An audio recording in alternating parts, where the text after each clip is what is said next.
Tardes, jóvenes. Buenas tardes. Hola. Disculpen que me atrasé un poquito. Es que se me presentó una situación ahí, justamente en el momento en que iba a empezar con la clase. Y pues me vi obligado a atender esa situación. Eh, bueno, hoy vamos a hacer un problema sobre primera ley que involucra, varios conceptos que ya vimos en el curso y que pues están reunidos en esta figura que tenemos aquí. El problema dice lo siguiente. Voy a leer el enunciado. Es un problema de un ciclo, ¿verdad? Dice lo siguiente, una muestra de un gas ideal pasa por el proceso que se indica en la figura. Entonces, dice que de A a B, este es el punto A, ¿verdad? De A a B, el proceso es adiabático. ¿Ok? Entonces, de A a B es adiabático.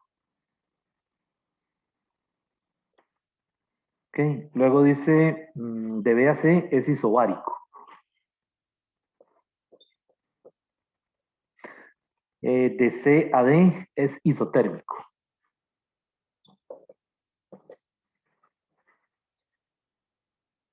Y de D a A vuelve a ser isobárico. ¿Ok? Vamos a ver qué más dice. Dice el proceso es isotérmico, de C a D es isotérmico y de D a A es isobárico. Entonces dice que en este proceso de B a C, dice que entran 345 kilojoules al sistema. O sea, en BC entran 345 kilojoules. ¿Ok? Y en el proceso de DA salen 371. 371 kilojoules de calor, ¿verdad? O sea, de B a C, en ese proceso a presión constante, el sistema, el gas, absorbe 345. Y en el otro proceso isobárico, el que es de D a A, ahora cede 371. ¿Verdad? Entonces, lo que le dice es que halle la diferencia de energía interna en el proceso de A a B. O sea, lo que le está pidiendo es que calcule el delta U de A a B. Y de A a B es un proceso adiabático, dijimos, ¿verdad? Bueno, le está pidiendo eso. O sea, eso es lo único que le pide. Y el diagrama PV le da estos datos, ¿verdad? Aquí vean que la presión está en atmósferas y el volumen está en metros cúbicos, ¿verdad? Entonces, este valor corresponde a 3 atmósferas en B y este valor corresponde a 1 atmósfera. Y aquí abajo los volúmenes son el B le corresponde a 0.09 metros cúbicos, el A le corresponde 0.2, el C le corresponde 0.4 y el D le corresponde 1.2. ¿Ok? En un diagrama PV puede ser que esto esté en pascales y esto en metros cúbicos, o puede ser que estén combinados, ¿verdad? Esto en atmósferas, como en este caso, este eje en atmósferas y este en metros cúbicos, o en litros, ¿verdad? Bien, entonces, ¿cómo podemos resolver este problema? Con los datos que nos dan. Vean que es un ciclo, ¿cierto? Entonces, como es un ciclo, yo puedo decir que el cambio de la energía interna del ciclo tiene que ser igual a 0. Eso lo habíamos dicho, ¿verdad? En una clase de la semana pasada. Porque el estado inicial, ¿verdad? Y el estado final coinciden. Es decir, el proceso inicia en A y termina en A, ¿verdad? ¿Ok? Y vean que la energía interna no depende de la forma de la trayectoria. Esta es un proceso adiabático, esto es isobárico, este es isotérmico y este es isobárico. Entonces, este tiene más inclinación que este, ¿verdad? Cuesta verlo porque obviamente la figura no está hecha a escala, ¿verdad? Y yo no soy así como muy bueno dibujando, pero aquí debemos por lo menos tener presente que esta curva tiene una pendiente más inclinada que esta. La otra cosa es que la temperatura en C tiene que ser igual a la temperatura en D. No las conocemos, ¿verdad? Pero es decir, hay que tener presente eso. La temperatura en C es igual a la temperatura en D. Y en el caso del proceso adiabático, la temperatura en B no es igual a la temperatura en A. Igual, no las conocemos, ¿verdad? Pero podemos desde un principio poner eso, ¿verdad? ¿Nos va a ayudar a resolver el problema? No, no necesariamente.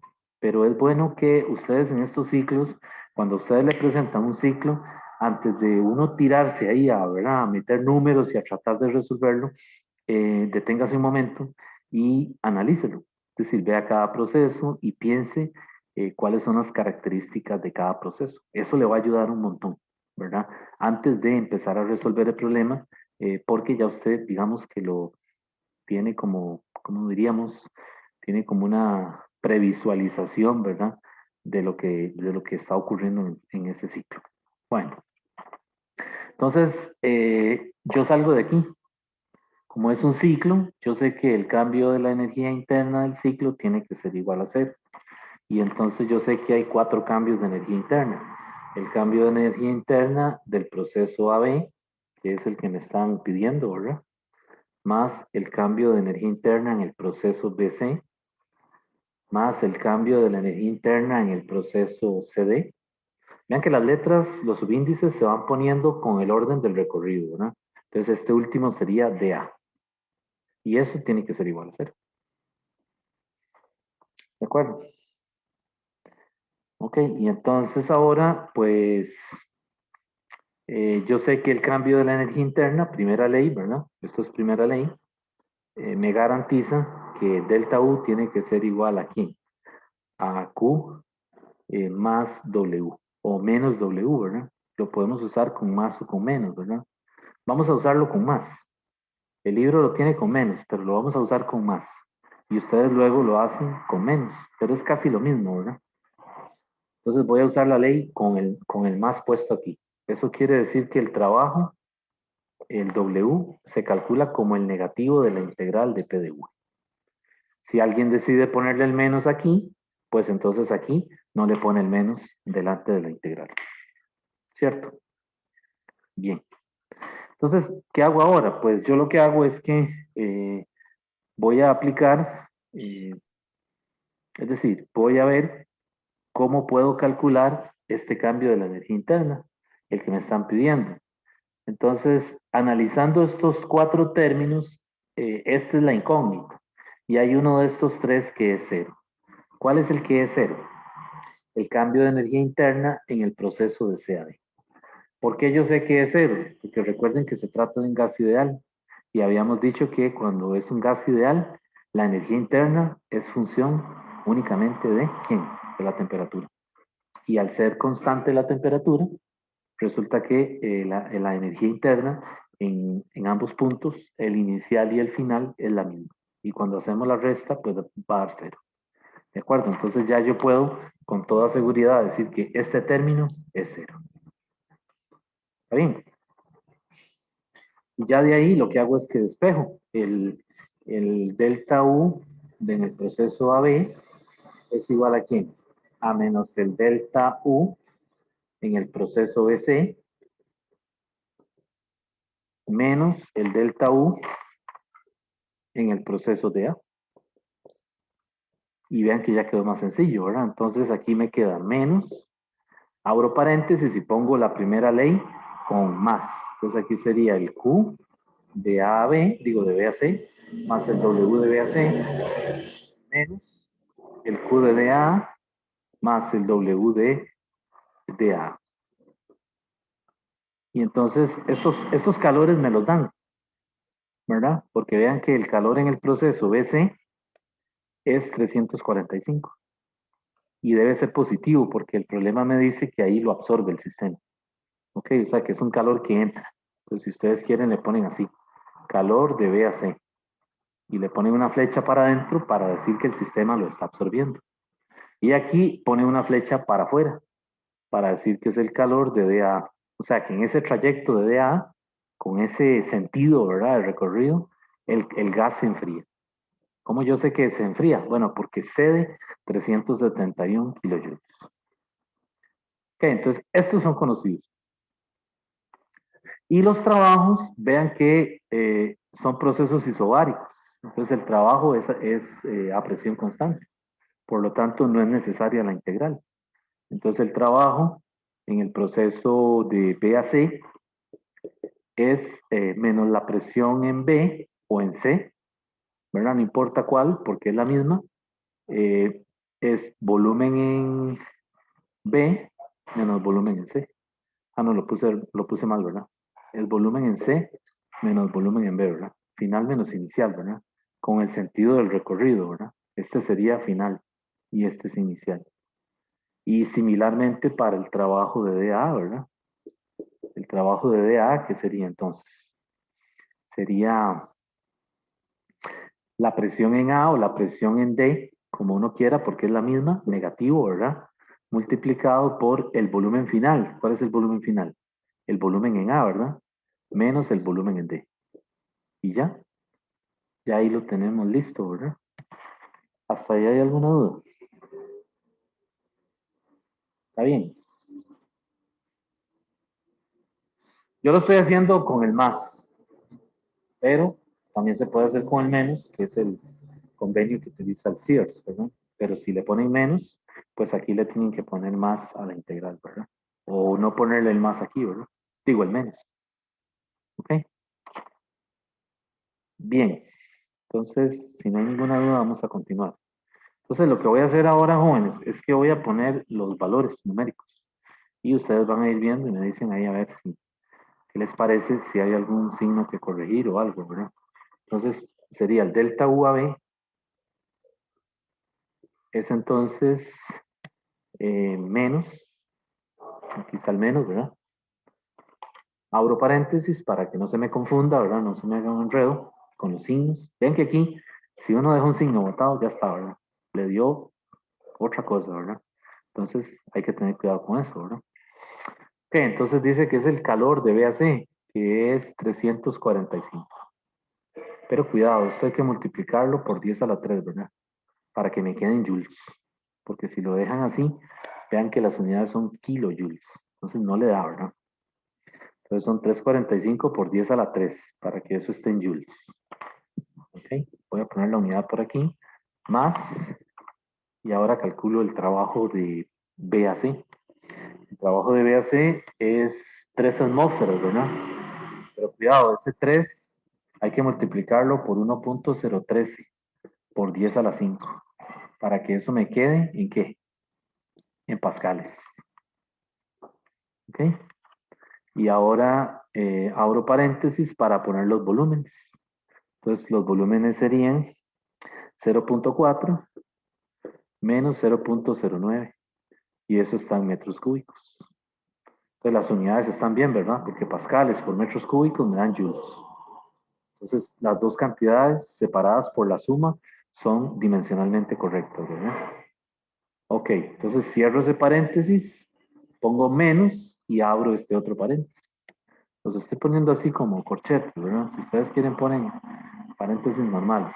Luego viene el Q de DA, que es el calor cedido en el proceso de DA. Me dicen que es 371. 371. Pero está en kilojoules. Tengo que multiplicarlo por 10 a la 3 para tenerlo en joules. Y la otra cosa es que vean que es el calor cedido, ¿verdad? El gas se enfría en ese proceso. Hay que ponerle un menos aquí. Aparte del menos que ya tiene aquí. ¿Lo ven? Entonces, esos detallillos que no se les vayan a ir, ¿verdad? Ok, ¿qué sigue? Más el trabajo. El trabajo sería, perdón, sí, más el trabajo, que el trabajo sería la presión en A, ¿verdad? La presión en A es una atmósfera, pero una atmósfera equivale a 1,013 por 10 a las 5 pascales. Por los volúmenes, el final menos inicial. ¿Cuál es el final en el proceso de DAA? 0.2. Aquí sería 0.2 menos el inicial, que es 1.2. 1.2, ¿ok?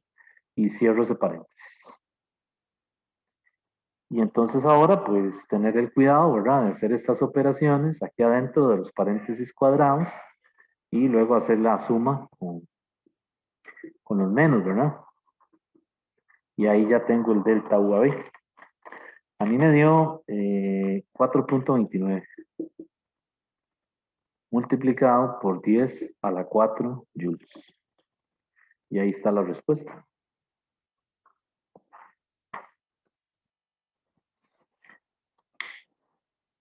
Ok, en este ciclo se pudo haber hecho el problema de alguna otra forma. Sí, hay muchas formas de hacerlo. Eso va a depender de los datos que tengamos. Ok, entonces, en otro problema, con el mismo ciclo, le pudieron haber dado cantidad de sustancia. O sea, le dan la N. Y entonces le dan valores de temperatura en los puntos, el A, B, C, D. Y entonces yo podría calcular el delta U en ese proceso sin necesidad de tener que recurrir a empezar por esto, ¿verdad? Diciendo que el delta U del ciclo es cero. Okay, vean que es un gas ideal y en un gas ideal siempre se cumple también aquello que dijimos, que el delta U siempre va a ser que NCV por delta T, ¿verdad? Ahora, vean que el problema aquí, la redacción del problema, eh, le dice que se trata de un gas ideal, pero no le especifica cuál, ¿de acuerdo? Entonces, si yo quiero hacerlo por aquí, necesitaría que me digan que se trata de un gas ideal monoatómico o diatómico, para yo entonces escoger el CV correspondiente, ¿verdad? Y necesitaría conocer la N, la cantidad de sustancia, y las temperaturas, la temperatura en B y la temperatura en A. ¿Ok? O que me den otros datos en otros puntos de manera de que yo pueda calcular la temperatura en A y en B. Entonces, este problema tiene varias versiones, ¿verdad? Es decir, estos problemas de ciclos, por eso les digo, dependiendo de por dónde el autor del problema quiere que uno se meta, ¿verdad? En este caso, yo lo escogí el problema porque la semana pasada vimos primera ley y queremos usar el concepto de el cambio de energía de un ciclo, que es cero. Entonces, por ahí se mete uno, ¿verdad? Pero puede ser que en un problema que le den el mismo diagrama, le den otros datos, ¿verdad? Y entonces ya no sea necesario hacerlo por aquí, ¿verdad? Sino que, pues, se tenga que hacer, qué sé yo, calculando las temperaturas, por ejemplo, ¿verdad? Igual, aquí los calores se los dan, ya son valores dados, pero recuerden que sabemos cómo calcular un calor a presión constante, ¿verdad? Un calor a presión constante, ¿cómo se calculaba? Es un NCP delta T, ¿verdad? Entonces, igual, si yo conozco la N, ¿verdad? Y sé la naturaleza del gas, que por ejemplo sea diatómico, ¿verdad? O monoatómico, podría calcular estos Q, ¿verdad? Pero bueno, estoy, ¿cómo se dice esa palabra? Estoy eh, viendo otras posibilidades, ¿verdad? Para resolver el problema. Siempre en esos problemas hay que preguntarse, es decir, una vez que usted lo resolvió y lo entiende bien, pregúntese, entonces, ¿por dónde más le puedo entrar a este problema, verdad? Era como en física uno, ¿verdad? Que se hacían problemas por cinemática y luego resulta que el mismo problema salía ya en, en momento angular o salía en energía, ¿verdad? Entonces, siempre es importante, es decir, no se quede ahí, es decir, no solo haga el problema, sino que déle vuelta, diga, ok, bueno, con estos mismos datos, ¿qué otra cosa le puedo hacer, verdad? Bueno, ¿alguna pregunta a ese problema?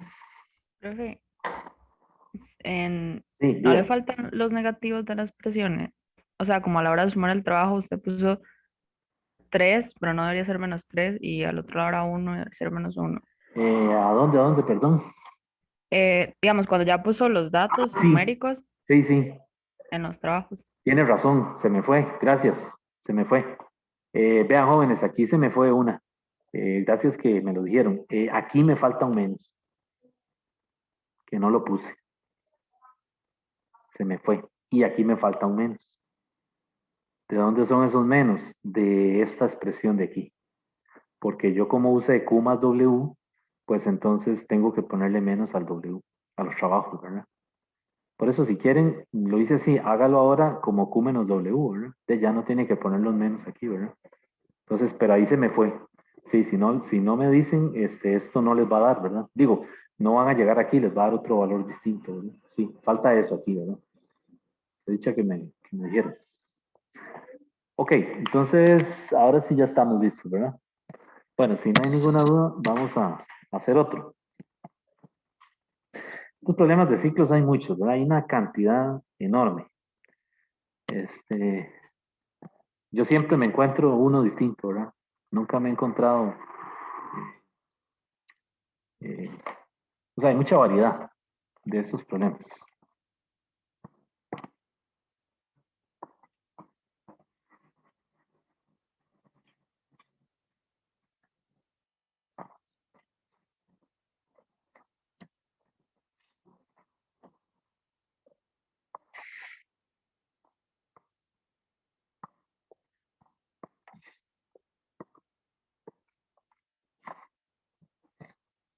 Bueno, este otro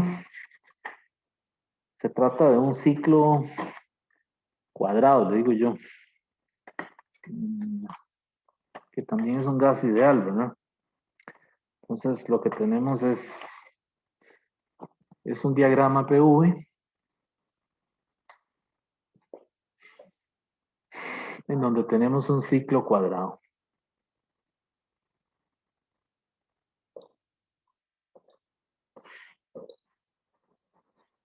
Entonces, aquí es VI o V0 y aquí es 3V0.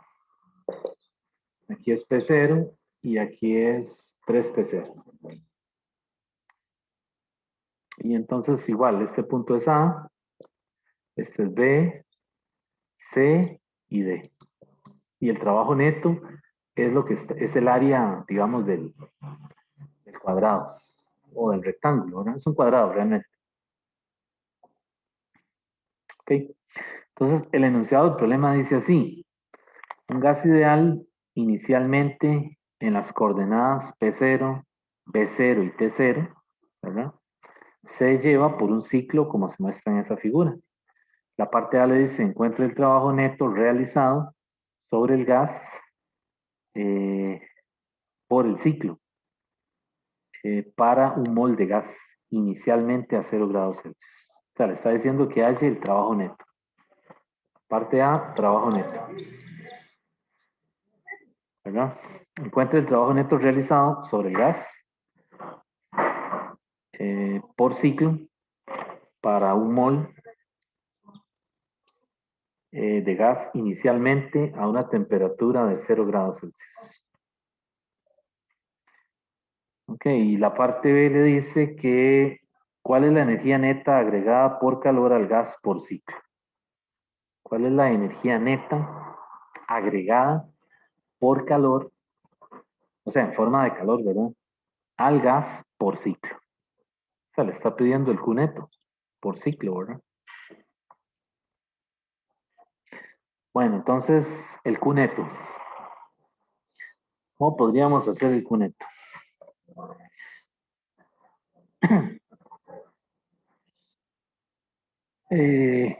Pues recuerden que el trabajo neto, dijimos que el trabajo neto es cambio de energía cinética, ¿verdad? Pero en este caso nos sirve más, bueno, y es sumatoria de trabajos, ¿verdad?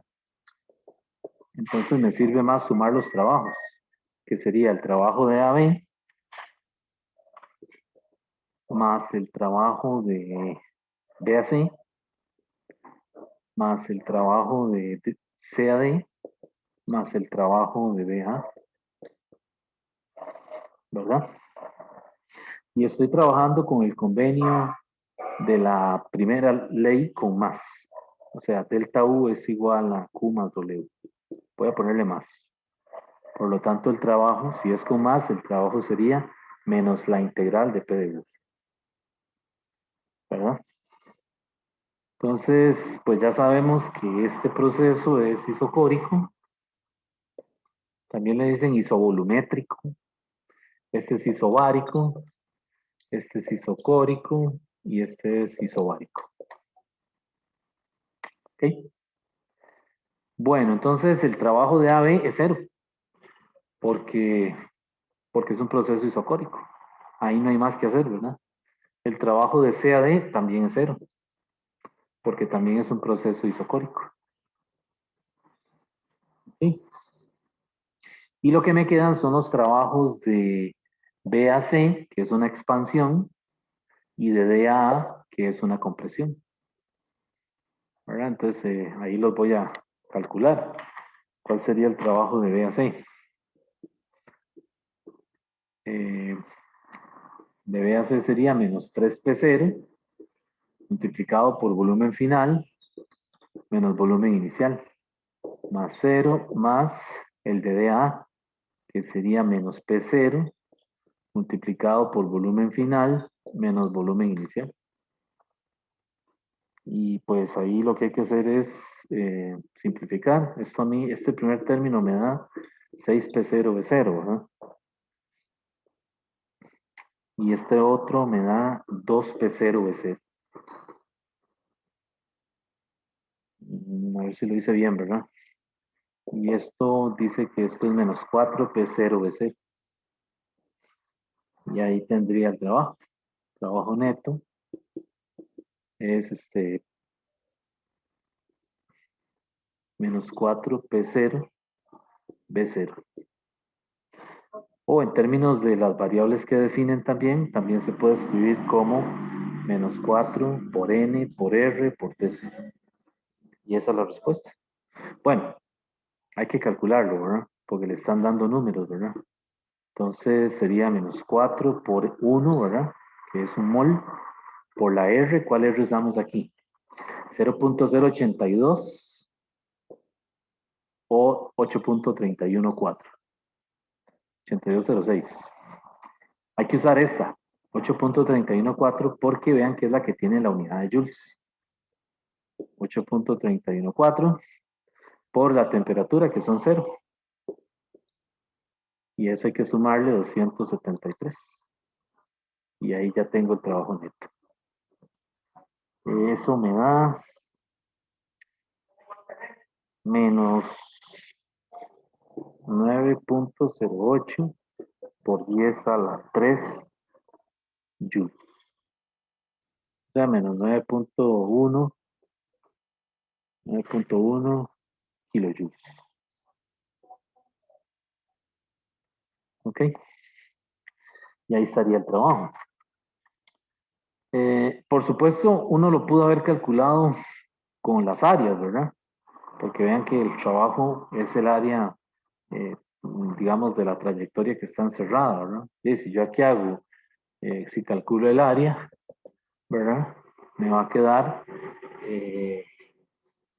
3B0 menos B0 por 3P0 menos P0, ¿verdad? Y esto es 2B0 y esto es 2P0, ¿verdad? Y aquí me queda 4B0, P0.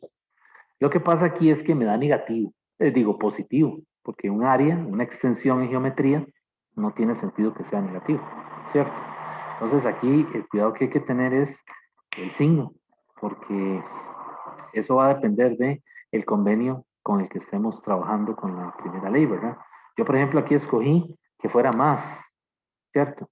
Pero si yo, por ejemplo, pongo aquí menos, entonces ya el trabajo aquí lo calcularía, este sería positivo, ¿verdad? Entonces vean que ahí no me hubiera quedado, ¿cómo se llama? Me hubiera quedado la misma cantidad, pero positivo, ¿verdad?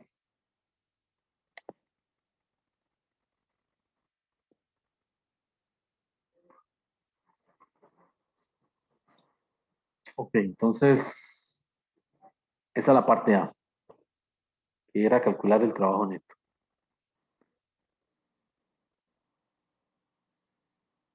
Bueno, entonces la parte B me dice que calcule el calor neto. Ya yo sé que es un ciclo.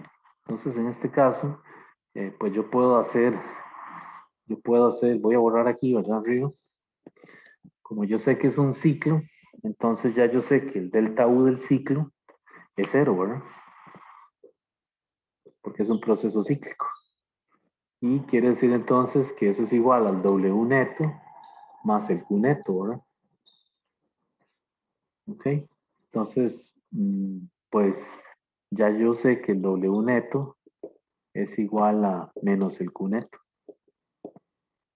¿verdad? Por lo tanto, el Q neto aquí tendría que ser entonces, ¿qué? 9.08 kilojoules. Positivo, ¿verdad? Para que cuando yo lo sume, pues me dé 0. ¿Sí?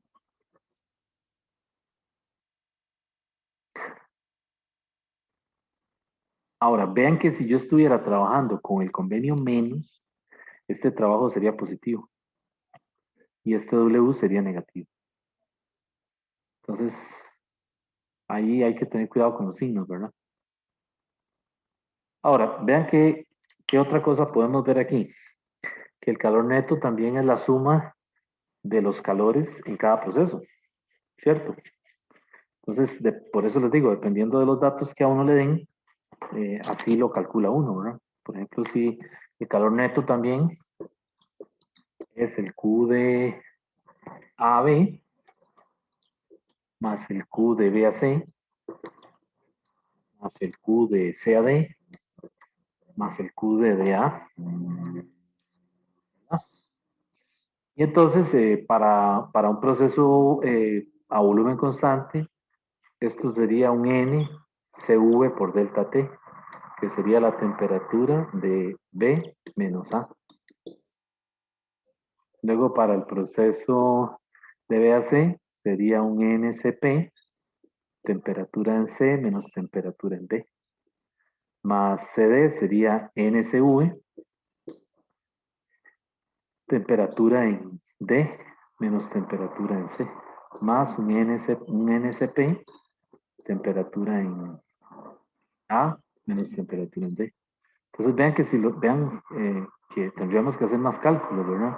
Si lo tuviéramos que, ¿cómo se dice? Averiguar por aquí, por esta vía, ¿verdad? Sumando individualmente cada calor, ¿verdad? Por supuesto, aquí necesitaría conocer las temperaturas, ¿verdad? La temperatura en B, ¿verdad? La temperatura en A y así sucesivamente. El problema me dice que la temperatura en el punto A es T0. O sea que esta terna es conocida, es P0, P0, T0, ¿no? Entonces, bueno, aquí habría que hacer la tabla con el gas ideal. Es decir, habría que calcular ahora la temperatura en B, ¿verdad? ¿Cuál sería la temperatura en B, por ejemplo? La temperatura en B sería eh, presión en B, que es 3P0, por volumen en B, que es B0, entre NR.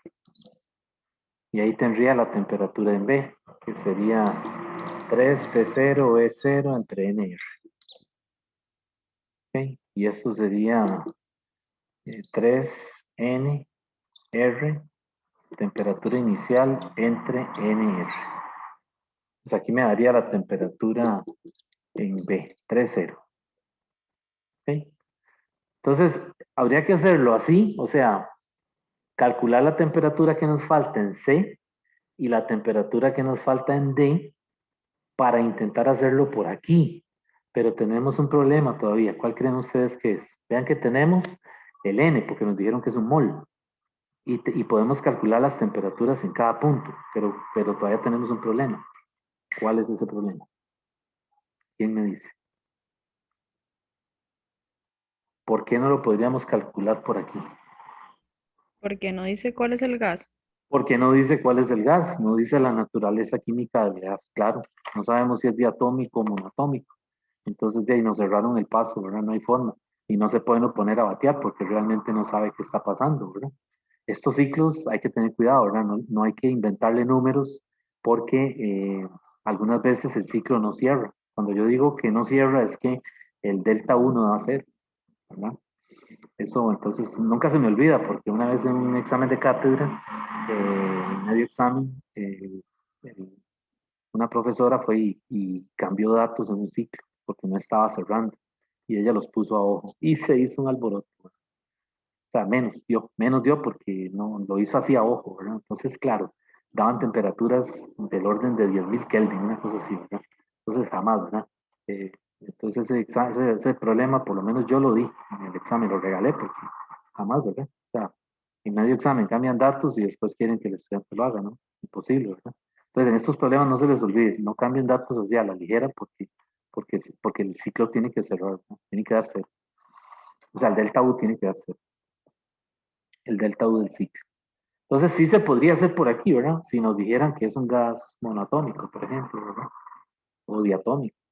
Entonces uno, claro, ya aquí ya tiene los CV, ¿verdad? Y los CP y por ahí se fue, ¿verdad? Pero, pues no, en este caso no, ¿verdad?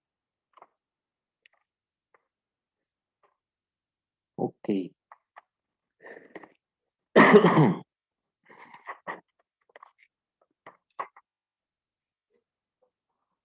Bueno,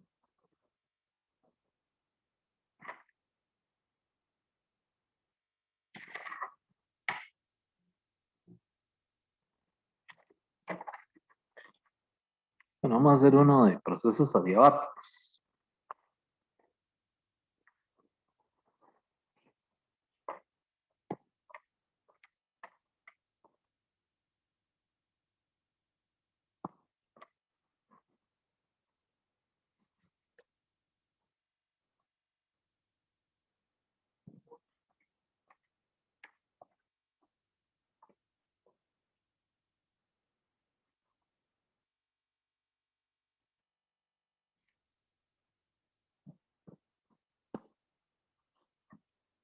Bueno, este es un problema cortito. Dice así, durante la carrera de combustión de un motor de combustión interna, la presión cambia adiabáticamente. O sea, es un motor de estos de un automóvil, ¿verdad? Y efectúa una carrera, ¿verdad? Que es cíclica. Entonces dice que la presión cambia adiabáticamente. Ya cuando le dicen esa palabra, ya le están diciendo, use las ecuaciones del gas ideal en un proceso adiabático. Entonces dice que cambia adiabáticamente de 1 a 18 atmósferas. Quiere decir que la presión inicial es 1 atmósfera y la presión final son 18 atmósferas. ¿Verdad? Y le dice, asuma que se trata de un gas ideal donde gamma es 1.4. Y entonces la pregunta que le hacen es, voy a escribirla, ¿en qué factor cambian la temperatura y el volumen? Esta es una pregunta precisamente de plataforma, ¿verdad? De marque con X. Vea que es una pregunta corta, ¿verdad? Entonces le dicen, ¿qué factor cambian la temperatura y el volumen? Ok, entonces recuerden aquí que en el proceso adiabático hay 3 ecuaciones, ¿verdad? Que son estas. Presión inicial por volumen inicial a la gamma es igual a presión final, volumen final a la gamma. Y luego está la que tiene volumen y temperatura, ¿verdad? Que es temperatura inicial, volumen inicial a la gamma menos 1, es igual a temperatura final, volumen final a la gamma menos 1. Y hay una tercera que no sé si se las había dado en la última clase, que recuerdo que les dije que no estaba muy seguro de cómo se escribía. Bueno, es esta. P inicial a la 1 menos gamma por T inicial a la gamma es igual a P final a la 1 menos gamma por temperatura final a la gamma. Eso sí está bien escrito. Entonces vean que tenemos 3 ecuaciones, ¿verdad? Una me relaciona PV, TIV y PIT. Entonces para hacer este problema Pues dice que en qué factor cambian la temperatura y el volumen. Entonces yo puedo, por ejemplo, utilizar esta, la tercera, ¿ok? Porque me da la relación entre la presión y la temperatura directamente. Voy a usarla. ¿Qué sería la temperatura final? La temperatura final sería, despejando, sería la temperatura inicial multiplicado por P inicial entre P final, y eso lo elevo a esto, 1 menos gamma entre gamma. 1 menos gamma entre gamma. ¿Ok? Y sustituyo. La temperatura inicial no la conozco, pero las presiones sí. La inicial es 1 y la final es 18. Y aquí sería a la 1 menos 1.4 entre 1.4. Y haciendo esa operación ahí, revisen a ver si yo no metí un dedazo ahí, ¿verdad? A mí me da que la temperatura final es 2.3 de la temperatura inicial. ¿Ok? Vean que si uno no hubiera conocido esta ecuación, la tercera tiene que pasar por aquí, ¿verdad? O sea, tiene que hacerlo primero con P y V y luego con T y V para encontrar esta relación, ¿verdad? La relación que hay entre las temperaturas y las presiones, ¿verdad? Entonces esta tercera casi nunca aparece en los libros, es decir, casi no se ve. Entonces yo la pongo ahí porque para que ustedes también la tengan, ¿verdad? A mano. Entonces, ¿en qué factor cambian el volumen? Pues para el volumen, ¿cuál uso? Uso la primera. Entonces despejo el volumen y el volumen sería volumen final, ¿verdad? De aquí. Sería entonces, vamos a ver, volumen final a la gamma, ¿verdad? Es entonces presión inicial entre presión final por V inicial a la gamma. Y para despejar ese gamma de ahí, pues lo que hago es que elevo a la 1 sobre gamma en ambos lados, ¿verdad? Entonces me queda que el volumen final es P inicial entre P final elevado a la 1 sobre gamma, y aquí me queda el volumen inicial solo, ¿verdad? Entonces, pues ya aquí está, porque tenemos raíz gamésima de 1.4, y aquí sería 1 entre 18. Y hago esa operación. A mí me dio en la calculadora que lo hice, me da 0.13 V inicial. Entonces el volumen final es igual a 0.13 veces el volumen inicial.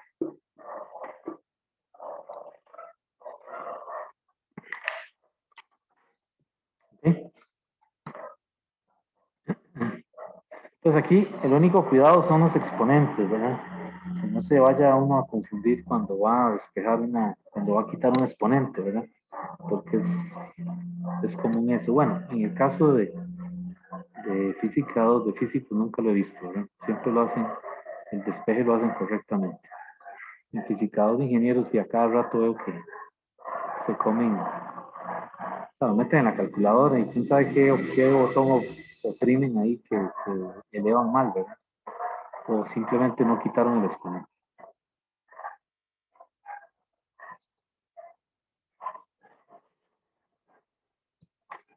Bueno.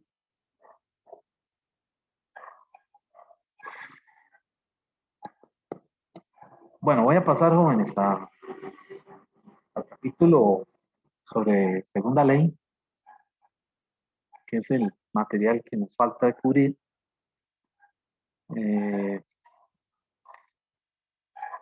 Y pues aquí, para finalizar el curso, pues vamos a ver una de las leyes más importantes de física, ¿verdad?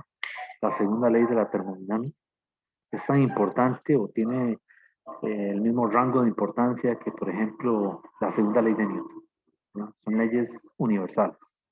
No han podido ser, digamos que, refutadas, por lo menos en el universo que vivimos, ¿verdad? No se sabe si en otros universos no funciona, pero aquí, hasta el momento, no hay nada que se oponga a esas leyes.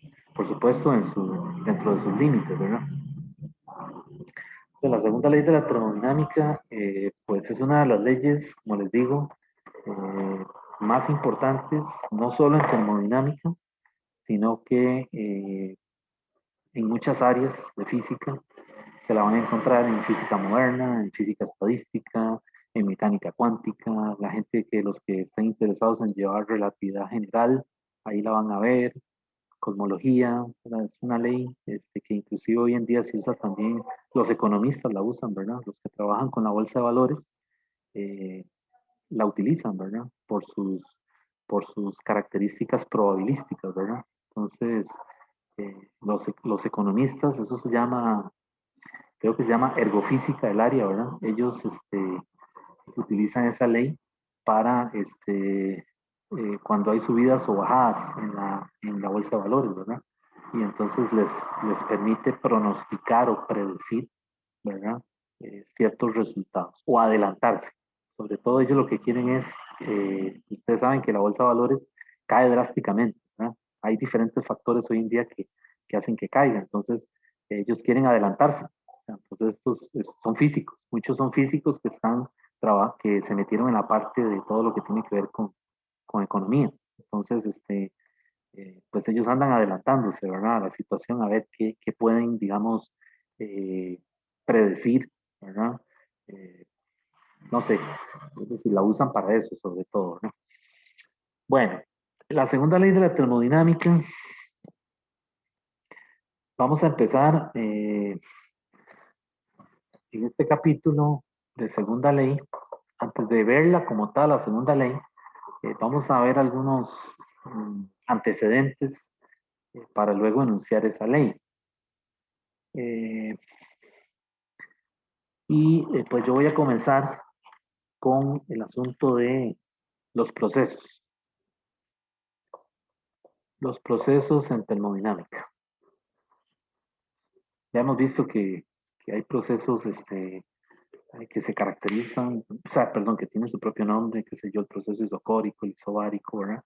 Pero otra forma en la que se clasifican en termodinámica, que es mucho más importante, o se le puede sacar más información, es en procesos reversibles y procesos irreversibles. ¿Ok? Y esto es fundamental.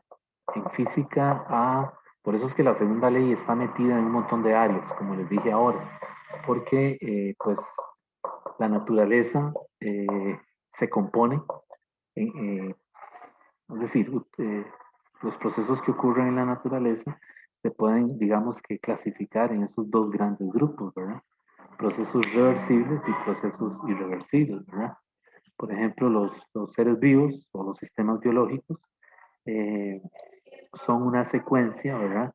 De procesos irreversibles, ¿verdad? Nacemos, crecemos, ¿verdad? Y finalmente morimos, ¿verdad? Es decir, los tejidos envejecen, ¿ok? Y hay toda una serie de fenómenos biológicos, cíclicos, ¿verdad? Que ocurren de forma espontánea. Es decir, no hay ningún agente externo que sea el detonante para que ellos ocurran. O sea, muchos procesos biológicos ocurren de forma espontánea en la naturaleza. Esos procesos son irreversibles. No hay forma de volverlos a poner en la posición antes de que ocurriera. ¿Ok? Entonces, por eso es que la función de entropía, que vamos a ver ahora después, es tan importante, ¿verdad? Porque está metida en un montón de áreas que en principio no están relacionadas con física, ¿verdad? Entonces, los procesos irreversibles son procesos espontáneos.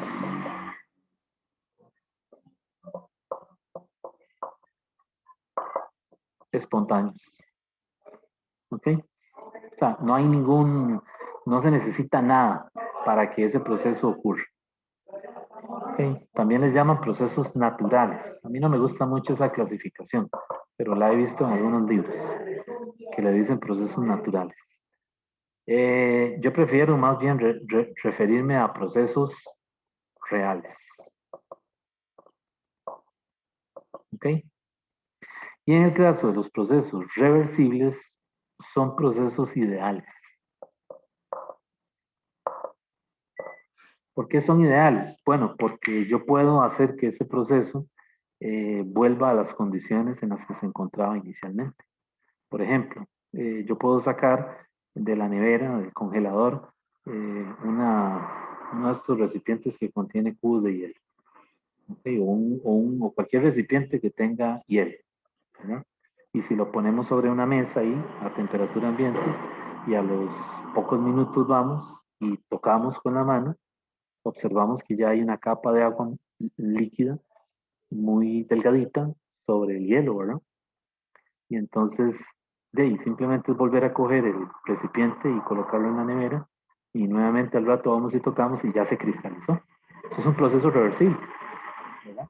Volvimos a poner el sistema en la situación inicial. Pero ¿qué tuvimos que hacer para lograr eso? Bueno, hay que invertir en energía. ¿Cuál es la energía? Bueno, tuvimos que meterlo otra vez al congelador y el motor externo que tiene la nevera, que es un motor eléctrico, hace su trabajo y vuelve y congela. ¿Ok? Entonces, ese es un proceso, digamos que forzado y por eso es ideal, porque hay que invertir desde fuera del sistema para volverlo a poner en las condiciones en las que se encontraba antes del cambio. ¿Ok? Entonces, en física, eh, pues tenemos esa clasificación, ¿verdad?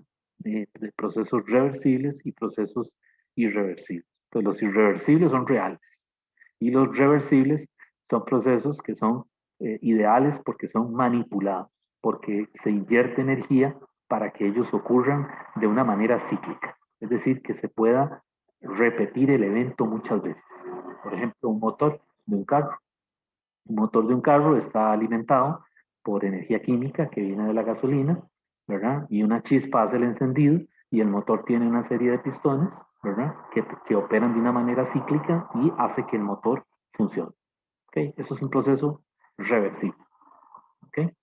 Pero, por ejemplo, si yo tengo agua y tengo hielo y echo el hielo ahí y agito un poco, como en un calorímetro, lo que va a pasar es que eventualmente el hielo se funde. Eso es un proceso irreversible porque no hay forma de recuperar el agua perdón, el hielo que usted había colocado ahí, ¿verdad?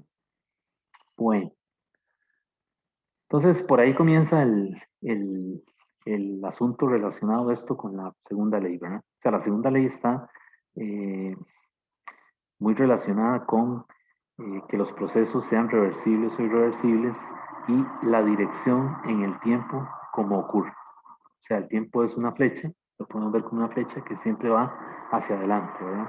Entonces hay toda una serie de especulaciones teóricas, ¿verdad?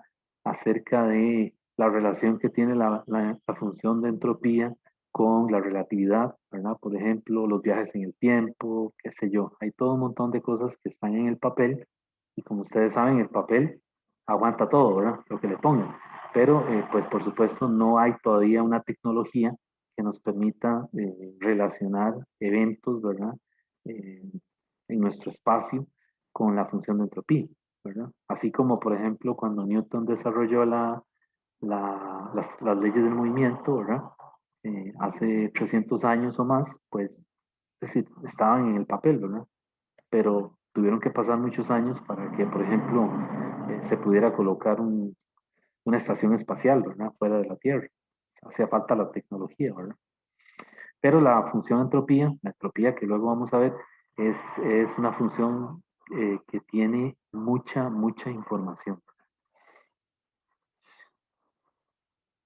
Bueno, entonces, resulta que las máquinas térmicas, los motores, ¿verdad?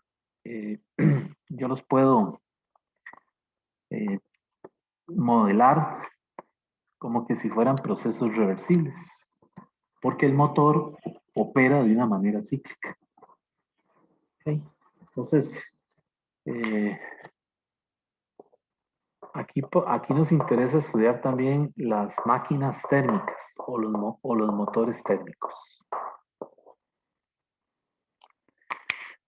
Entonces, para una máquina térmica es un motor que funciona de una manera cíclica, ¿verdad? En un proceso reversible. Se invierte energía para que la máquina continuamente esté operando. Entonces, digamos, el esquema de un motor térmico es que opera entre dos depósitos. Un depósito a temperatura TH y un depósito a temperatura TC. Esos subíndices H y C vienen del inglés. El depósito caliente y el depósito frío. Y entre los dos depósitos yo tengo una máquina que la voy a simbolizar como que si fuera una ruedita. Y adentro de la ruedita voy a poner una M para referirme a que ese es el motor térmico. Entonces, ese es el esquema de operación de un motor.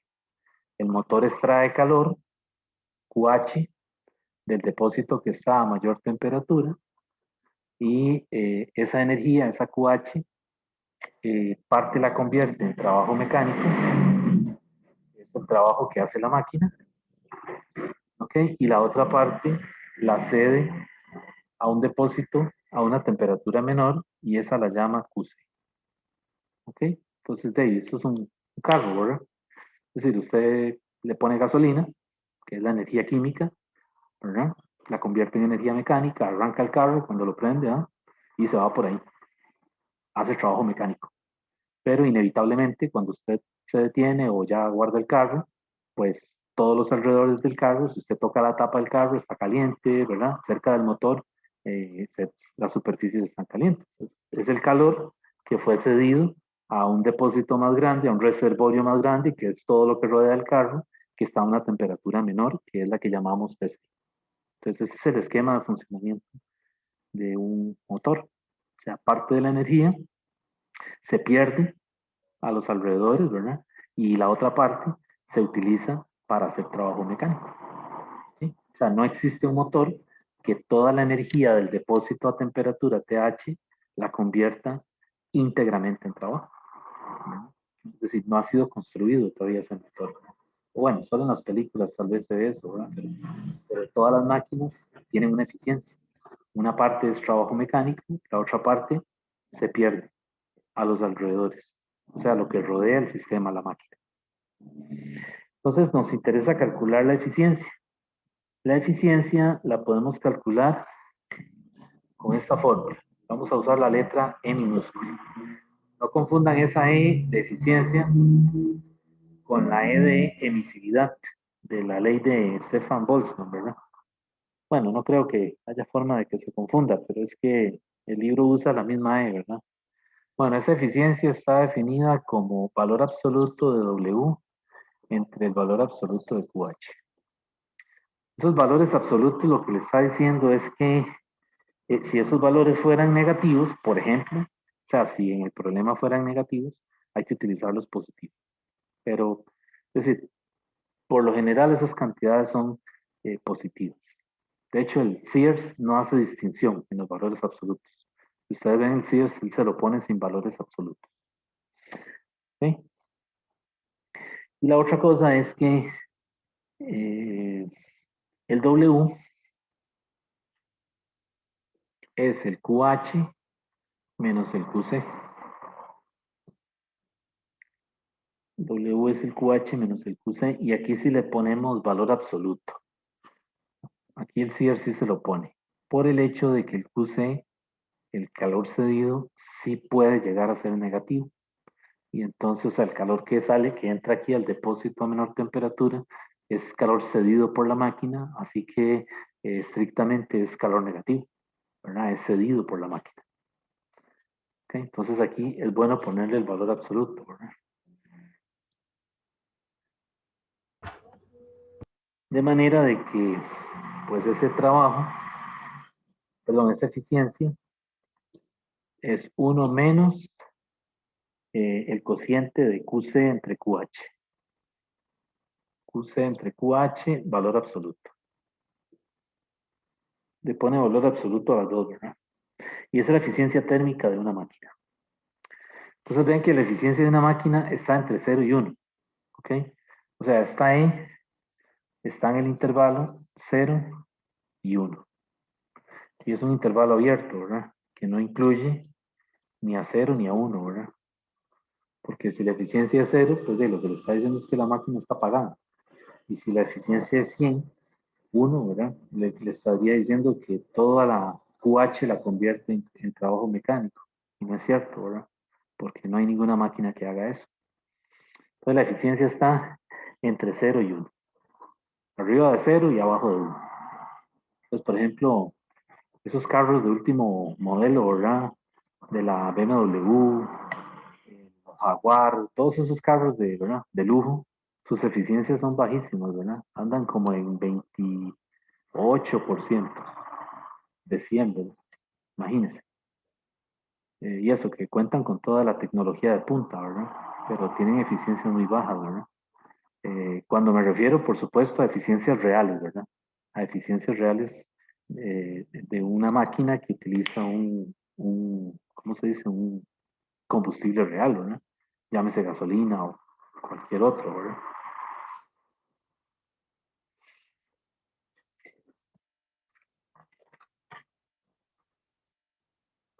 Bueno, la otra cosa es que el trabajo de la máquina también se puede ver como el trabajo neto, ¿ok? Entonces el trabajo neto, recuerden que es cambio de K, cambio de energía cinética, ¿verdad? Teorema de trabajo y energía cinética. Energía cinética final menos energía cinética inicial. Pues también, porque hay problemas de este tipo, o sea, de esto, de eficiencia, que le dicen que es una locomotora, ¿verdad? Cuya caldera opera a una temperatura de tanto, ¿verdad? Y entonces le dan algunos datos del calor que absorbe, ¿verdad? Y le dice que la locomotora sale del reposo y por ahí le pregunta que cuál es la velocidad que alcanzó después de, no sé, después de 10 minutos. Entonces es un problema de estos, ¿verdad? O sea, uno tiene que calcular la eficiencia y luego cuando ya calcula el trabajo de la máquina, igualarlo a delta K para, para calcular la velocidad que alcanza la locomotora después de, qué sé yo, después de un tiempo dado, ¿verdad? Entonces, ese es un parámetro comercial. La eficiencia es un parámetro comercial, ¿verdad? Hoy en día esos carros de lujo los promocionan, si ustedes ven las páginas, lo primero que le ponen por ahí es que el vehículo X, ¿verdad?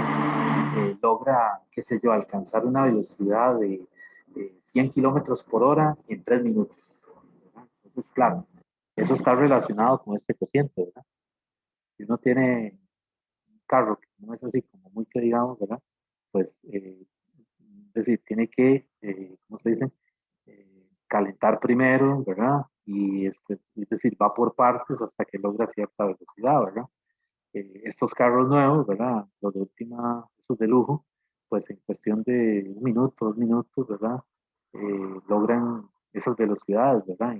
En cuestión de nada, o sea, prendiéndolo y ya en poquito está ya a una velocidad de 100, 110 kilómetros por hora, ¿verdad? Entonces, eso es un parámetro comercial que está relacionado con ese cociente, ¿verdad? W entre QH. Eh, bueno, entonces también están las, hay otras máquinas térmicas que son muy comunes, que son los refrigeradores, o también les dicen frigoríficos, ¿verdad? El refrigerador que tenemos ahí en la casa, ¿verdad? Entonces el refrigerador es una máquina térmica que opera al revés.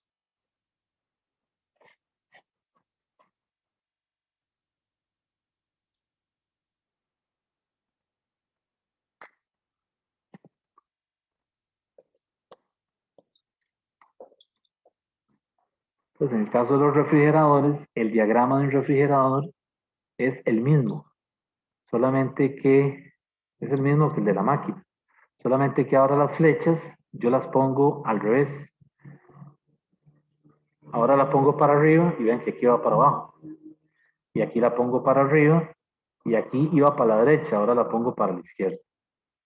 Y en lugar de la rueda, perdón, en lugar de la M le pongo una R para referirme a un refrigerador. Entonces, desde fuera, para que funcione un refrigerador, se efectúa un trabajo que lo hace un motor eléctrico, el motor que tenemos ahí en la parte de abajo de la refrigeradora, ¿verdad? Y entonces, ¿qué hace? Extraer calor QC, en lugar de absorberlo, lo extrae de un depósito a menor temperatura, que es el compartimento de la refrigeradora, ¿verdad? El interior de la refrigeradora, lo que precisamente está enfriando, y lo distribuye a los alrededores, que es un calor QH a una temperatura TH. ¿Ok? Entonces vean que este reservorio está a una mayor temperatura. Obviamente es lo que rodea al refrigerador, ¿verdad? ¿Ok? Y en el caso de este reservorio es el interior del refrigerador, ¿verdad? El volumen que necesitamos enfriar, ¿verdad? Entonces se extrae ese calor. Vean que esto es un proceso reversible, porque yo tengo un motor externo, motor eléctrico, que efectúa trabajo para que haga esto, ¿verdad? Enseguida que yo apago la nevera, bueno, la apago no, la desconecto, pues permanece un tiempo a una temperatura, es decir, se mantiene fría, pero si comenzamos a abrir la nevera, ¿verdad? ¿Qué pasa cuando se va la luz? Si uno comienza a abrir la nevera, a sacar cosas, ¿verdad? Y se va a la luz por mucho tiempo, pues lo que va a pasar es que en poco tiempo el interior de la nevera ya va a estar casi que a una temperatura similar a la temperatura ambiente, ¿verdad? Entonces, es un proceso reversible, ¿verdad? Enseguida que se deja de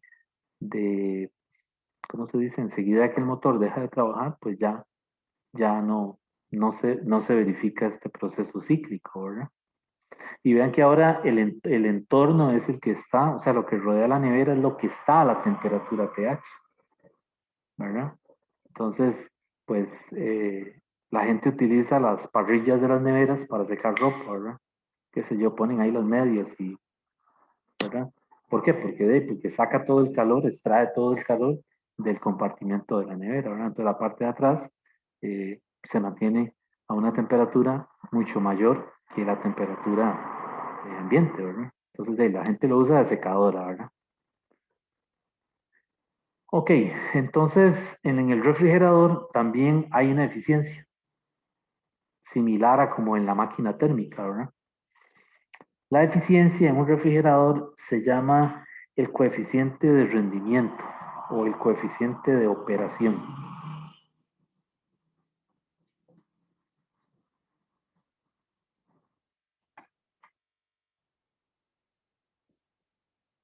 Entonces le llaman con esta simbología COP para referirse al coeficiente de operación.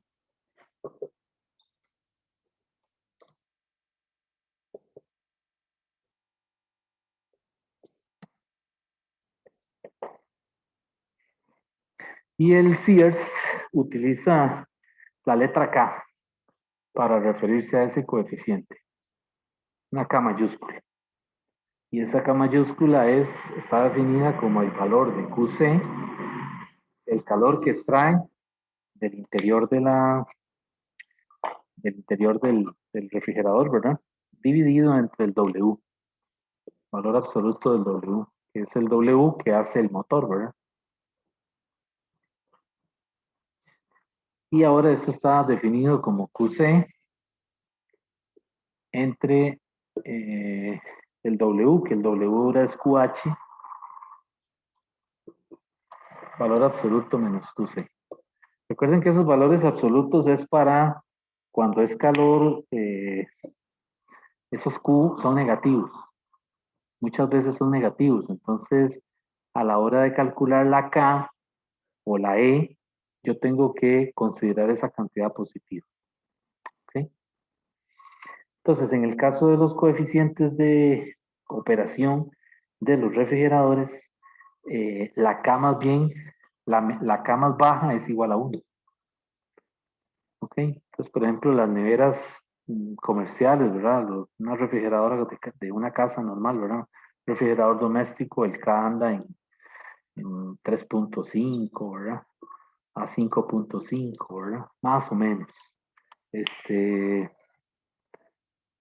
este Q también, perdón, este valor es comercial, ¿verdad? Eh, realmente cuando usted paga por un refrigerador, no paga por, qué sé yo, los adornos o lo bonito que se vea, ¿verdad? Sino que realmente está pagando por el motor, la capacidad del motor, la potencia, básicamente, que es lo que le permite enfriar el interior del refrigerador, ¿verdad? Entonces, realmente la marca sí es importante, pero más que todo es el motor, ¿verdad? Eso es lo que uno está pagando.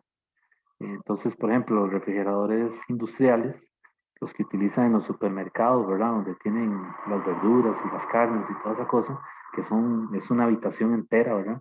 Esos refrigeradores tienen valores de K de 20 o de 25, ¿verdad? Porque tienen motores gigantescos, ¿verdad? Capaces de enfriar en muy poco tiempo, ¿verdad? Entonces, igual, aquí el parámetro comercial es un motor un refrigerador, perdón, que te enfríe de una forma, es decir, en poco tiempo, ¿verdad? Que sea igual que un carro, con la eficiencia, ¿verdad? Entonces, eso es un parámetro comercial, ¿verdad? De hecho, en los manuales de las refrigeradoras, el fabricante especifica el valor de cada, ¿verdad? Le dice el coeficiente de operación es tanto, ¿ok? Y le da las especificaciones de la potencia del motor, y, ¿verdad? ¿Ok?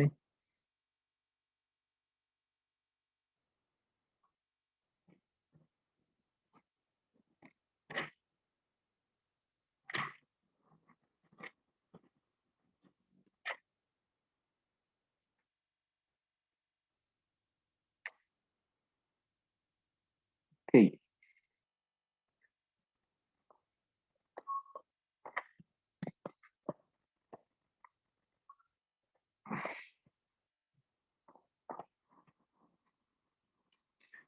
Entonces, en el caso de las máquinas térmicas,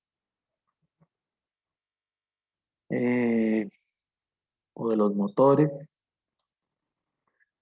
térmicos, los motores se pueden, ¿cómo se dice? Modelar utilizando un ciclo en un diagrama PU, que fue lo que ya vimos del capítulo anterior, ¿verdad? Entonces aquí es donde se hace importante lo del ciclo, ¿verdad?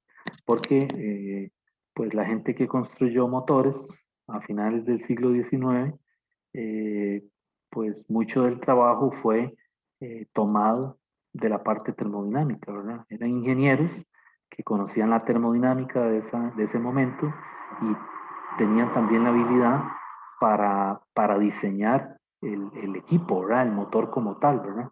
Pero se basaron mucho en el concepto del ciclo, ¿verdad? Entonces, pues muchos motores provienen de un ciclo, ¿verdad? De un ciclo en particular, ¿verdad? Entonces, por ejemplo, ahí en el libro de Sears, le hablan del ciclo Otto, que es un caso, es un ciclo particular, ¿verdad? El ciclo Otto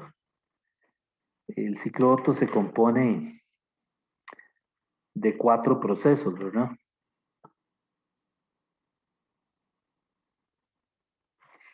Que serían así, un diagrama PV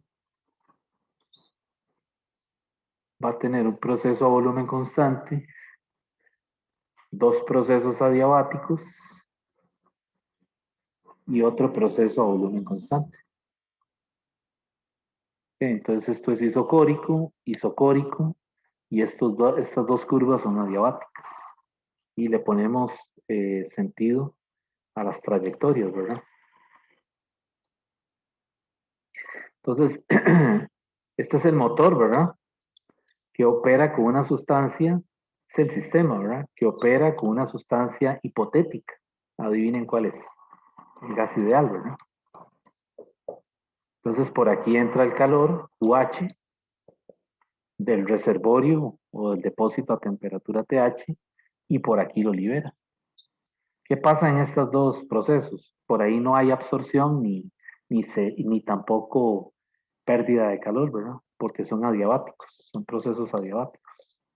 Entonces el motor fue diseñado de tal manera que tiene 2 carreras adiabáticas, que una es una expansión y otra es una compresión. ¿Ok?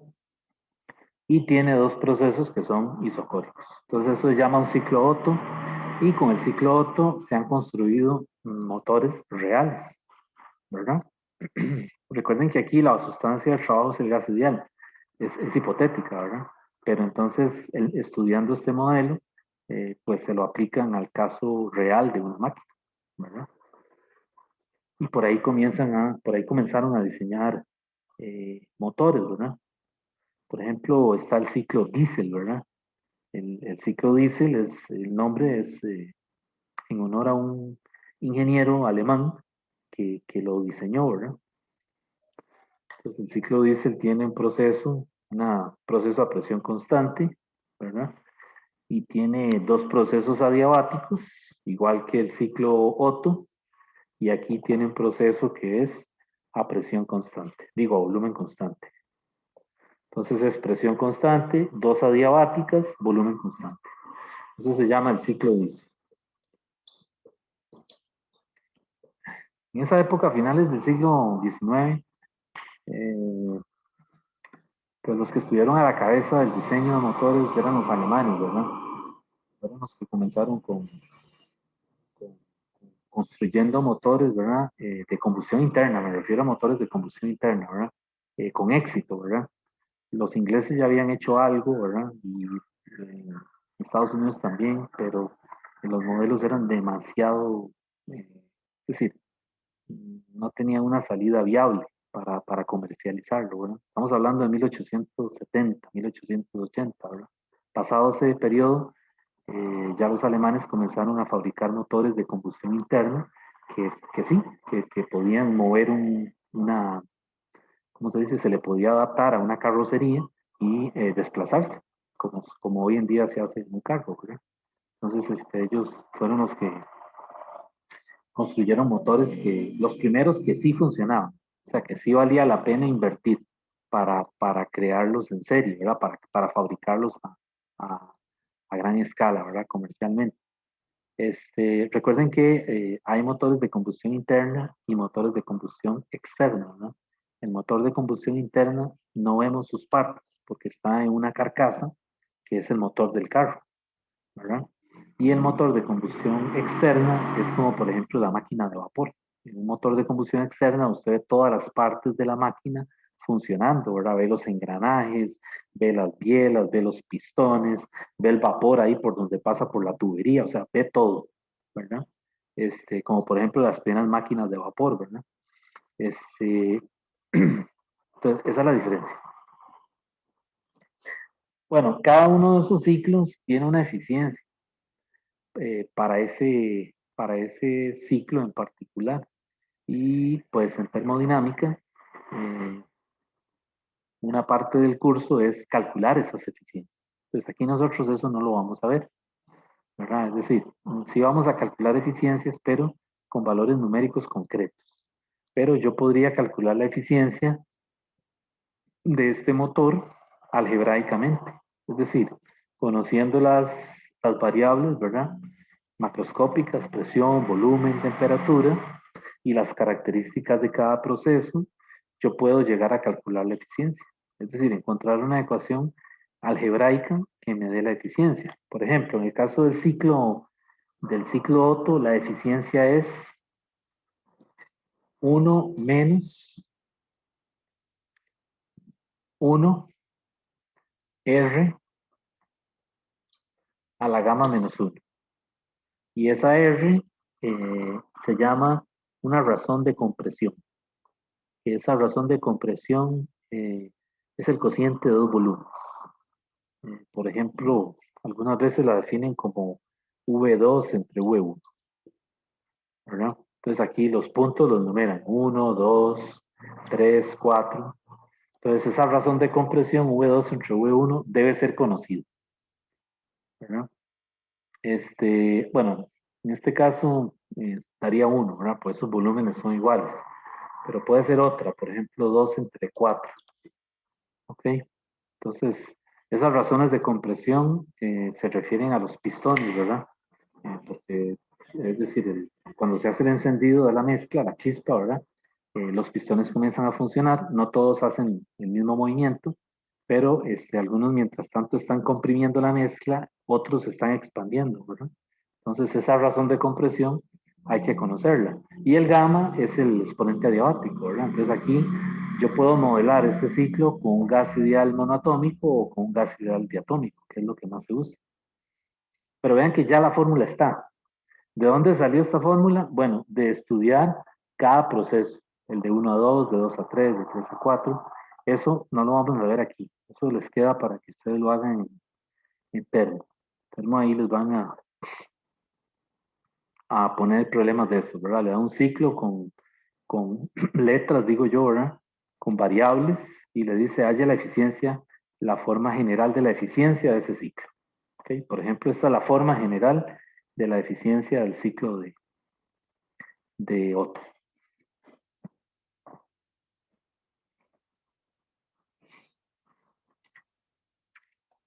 Ahí sin embargo, en el CIERS le hacen un caso, ¿verdad? Le hacen el caso del ciclo de Otto, precisamente. Ahí le explican cómo ellos lo obtienen, ¿verdad?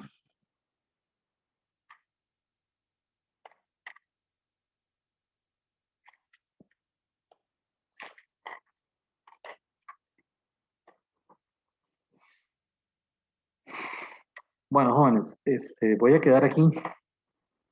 No sé si tienen alguna pregunta. Profe, la próxima clase podemos hacer un problema de motores. Sí, hay que hacer un problema de motores. De hecho, estos problemas es un ciclo lo que se hace, como un Ok, ciclo, y en el ciclo calculamos todo, ¿verdad? Presión, volumen, ujú, qué sé yo, calor, trabajo, y de último se calcula la eficiencia, ¿verdad? Entonces hay que ok. hacer un problema de esos que tenga todo eso. Y solo para confirmar, ¿verdad? Que gamma habla sobre los enlaces que tiene el gas, más o menos, las moléculas del gas. Gamma, uy, eso no lo sé. No estoy seguro si está relacionado con los enlaces. Si es diatómico o monoatómico. Algo Sí, así. bueno, sí, está relacionado, por supuesto, con eso, con la naturaleza química. Sí, Ah, ok. ahora que usted lo pregunta, pues sí Ujú, ujú. no estoy No, seguro. era para recordarme. Ajá, Muchas gracias. sí, con gusto. Eh, por ahí he visto en mi correo que ya hay algunos estudiantes que han hecho apelaciones. Muy probablemente las conteste hasta después del viernes. ¿Por qué?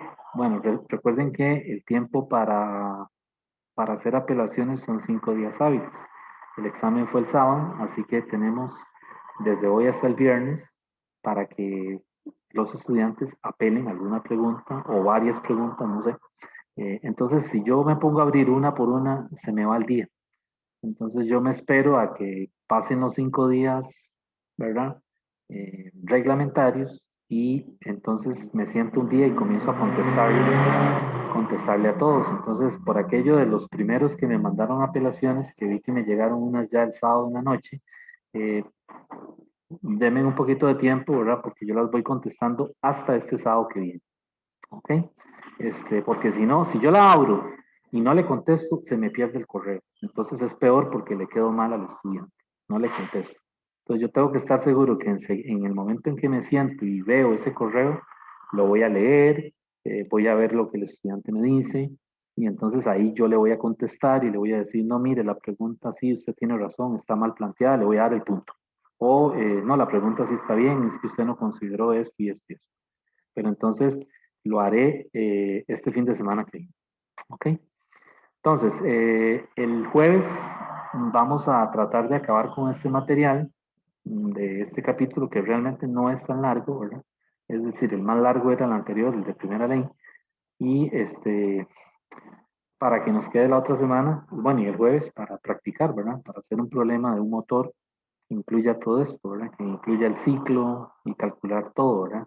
Calor, trabajo, eh, energía interna, y la función nueva que vamos a ver el jueves, que es la entropía, que esa es la más importante de todas, ¿verdad? Ahí es donde vamos a hablar de la segunda ley. Bueno, jóvenes, entonces quedamos aquí si no hay ninguna pregunta. Muchas gracias. Bueno, hasta luego. Gracias, profe. Buenas tardes. Ok, gracias. Gracias, profe. Ok, pura vida, hasta luego. Gracias, profe. Bueno, un gusto.